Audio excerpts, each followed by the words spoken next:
just finishing a very packed 2 days plenary session of the EESC, and this was a particular session because for the first time members of my newly created Youth Advisory Council were present. I'm really happy that you are here with us, with me. In this respect, my Youth Advisory Council issued a lot of recommendations and I was pleased to present them here to our plenary session. It's a tremendous honor to be here and being a guest of the President to attend the plenary. And seeing that our inputs on intersectionality and inclusion have been put into practice just shows that initiatives like this one are key to make sure that the young voices are effectively heard so that we have a more meaningful and a more truthful representation of everyone.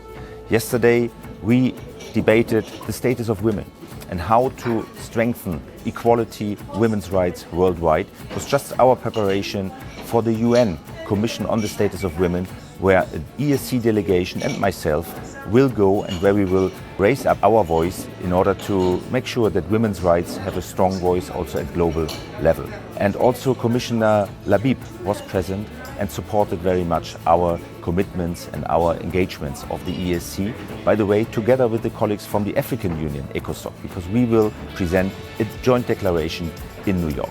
It was really nice that in the video there were EESC members themselves actually talking about the sexual harassments that they've experienced. I think this was very brave of them and very also inspiring for us women to bring our sexual harassment stories forward. I have to say, what stuck with me the most is that it's not women's ambition that lacks, it is access. And I feel like what we always have to remember is that we need to make sure that there are enough opportunities for everyone and that we all have equal access.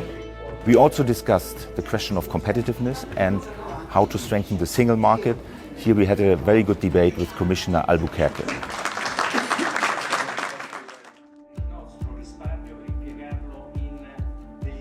Today we finished with the presentation of the Polish EU presidency priorities. Minister Sokowiak-Czarniecka was with us. She presented the priorities. We discussed already the state of play. And I was very pleased to see that the Polish presidency is willing to involve the EESC and also to use our exploratory opinions that we have produced. Then we had also to commemorate a very sad anniversary, 3 years of the war of aggression of Russia against Ukraine. We discussed with the representatives from Ukraine, with our members, and we clearly stated our commitment to continue and not to give up with our support for Ukrainian civil society. We will support them and we will support them also in their fight for democracy, but also for a fair peace agreement. And last but not least, a very highly political and important question was debated, the question of democracy and civil society organizations. In the light of recent attacks on NGOs, especially on the question of funding of NGOs, we sent a clear signal together with members of European Parliament and civil society organizations that we will stand by their side.